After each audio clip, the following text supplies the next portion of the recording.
Here are the numbers before the story begins. A cliff, 100 feet of sheer rock rising straight out of the sea.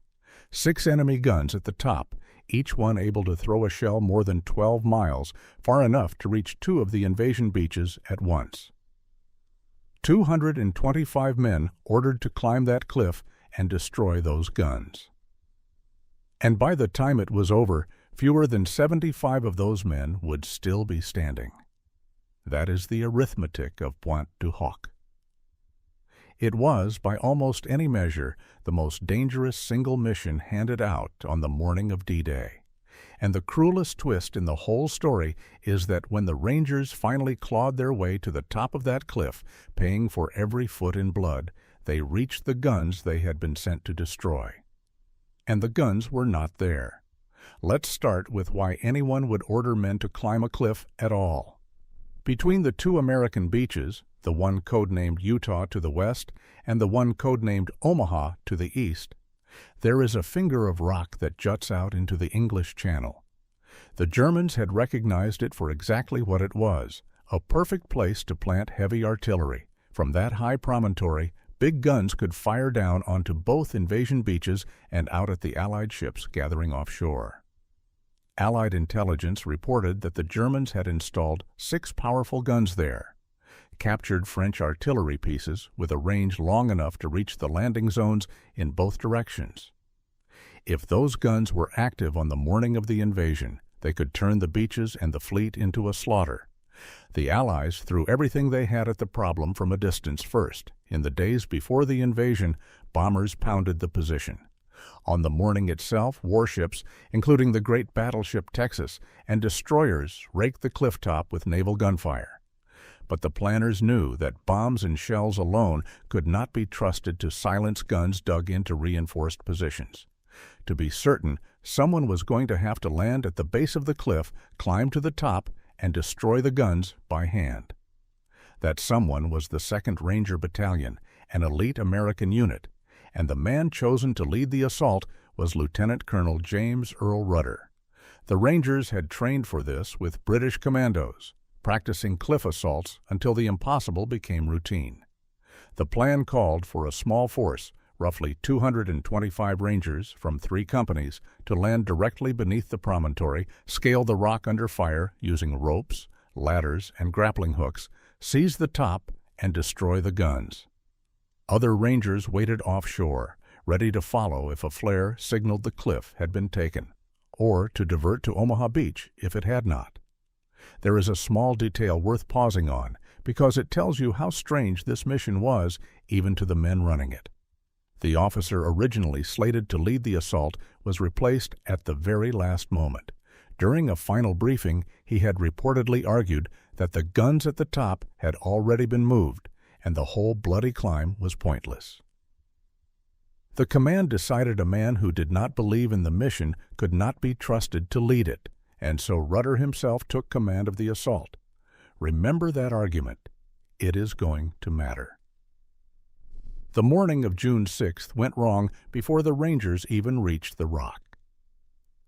As the small landing craft pushed toward the base of the cliff through rough seas and smoke, they drifted off course, pulled by the current toward the wrong point. By the time the error was caught and corrected, the force was running roughly half an hour behind schedule. And in an assault timed to the minute, half an hour is an eternity. It gave the German defenders at the top, who had survived the bombardment, time to recover, to man their positions, and to look down and see exactly what was coming for them. So when the ramps finally dropped and the Rangers spilled out at the foot of the cliff, the enemy was ready. The Germans at the top did the most obvious and terrible thing they could do. They fired straight down. Machine gun fire poured over the edge. Grenades came tumbling down the rock face. And the Rangers, standing on a narrow strip of stony beach with 100 feet of vertical cliff above them and the sea behind them, had nowhere to go but up. They fired rockets that carried grappling hooks and ropes to the clifftop. They raised tall extension ladders against the rock, and then they began to climb, into the gunfire, into the grenades, hauling themselves up hand over hand while men around them were hit and fell. The Germans leaned over the edge and cut the ropes. Rangers who had climbed 30 or 40 feet plunged back to the rocks below. Some men, when their ropes were severed, simply kept climbing the bare rock itself, jamming knives and fingers into cracks, refusing to go back down. It was, in the most literal sense, climb or die. To stay at the bottom was to be shot. To climb was to be shot at. The only way out was the top. And somehow they reached it. Roughly half an hour after the first ropes went up, half an hour of the most desperate climbing imaginable, the surviving Rangers heaved themselves over the lip of the cliff and onto the cratered, blasted ground at the top. They had done the thing that should not have been possible. They had taken Pointe du Hoc. Then came the moment that haunts this story. The Rangers fought their way to the gun positions, the reinforced emplacements where the 6 great guns were supposed to be, and found them empty. Where the artillery should have stood, there were telephone poles, logs, crude wooden shapes the Germans had set in place to fool reconnaissance aircraft into thinking the guns were still there. The defenders had quietly moved the real guns off the point sometime before the invasion, hauling them inland to a hidden position. The Rangers had climbed a 100-foot cliff under fire, taken terrible casualties, and reached the top, to find that the thing they had come to destroy had been gone the whole time. For a force that had bled its way up that rock, it must have been a gut punch beyond words. The officer, who had been relieved for saying the guns were moved, had, in a grim sense, been right. But here is what separates a defeat from a story of legend. The Rangers did not stop. If the guns were not on the point, then they were somewhere inland, and they were still a threat to the beaches. So small patrols pushed off the cliff and into the fields and sunken lanes behind it to hunt for them, and in one of those lanes, a ranger sergeant named Leonard Lommel and a small patrol found them, the real guns, 5 of them, sitting hidden and unguarded in a camouflaged position, fully capable of firing in the landing beaches with a stockpile of ammunition nearby. The German crews had left them, apparently gathering elsewhere. Lommel did not wait. Using thermite grenades, incendiary devices that burn hot enough to weld metal, he and the patrol crept up to the guns and destroyed them, melting the firing mechanisms so they could never be used. They smashed the sights. They set off the ammunition. With a handful of grenades and a few minutes of nerve, 2 Rangers finished the mission that 225 had bled to begin. The guns of Pointe du Hoc, the guns that could have devastated Utah and Omaha, would never fire on the invasion. The mission, in the end, was accomplished. But the cost did not stop climbing just because the objective was met. Because now the Rangers were stranded. They had taken the top of the cliff with a fraction of their force. They were low on food, water, almost, and ammunition, and the Germans had no intention of letting them keep what they had seized. For the rest of June 6th and through the night into June 7th, the survivors held a thin perimeter at the top of the point against repeated German counterattacks. Wave after wave came at them in the dark. The Rangers, running short on everything, fought with captured German weapons because there was plenty of enemy ammunition to be had. They were attacked, pushed, surrounded in places, and still they held the ground they had climbed for. Relief did not arrive until June 8th, 2 days after the landing, and when it finally came, the arithmetic of the mission was complete and merciless. Of the roughly 225 Rangers who had come ashore at the base of that cliff, fewer than 75 were still fit to fight. The rest, well over half, were dead or wounded. It was a casualty rate of around 70%. Some of the most elite soldiers the Allies had were spent in 2 days to silence guns that turned out to be hidden in a field behind the cliff.